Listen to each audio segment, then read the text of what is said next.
Зошто вака Советот денеска предложи?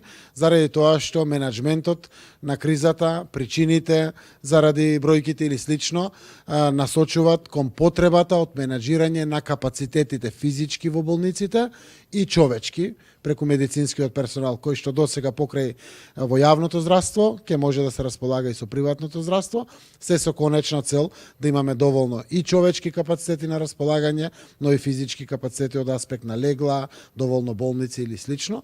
Тоа и комисијата и министерот многу често го објаснуваат.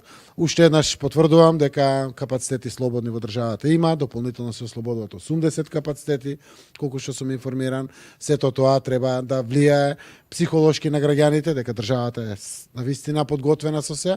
Еве навремено и ваквите законски можности ги користиме. На предлог на претседателот на државата и Советот за безбедност, владата веднаш ќе интервенира да ги донесе сите неопходни одлуки.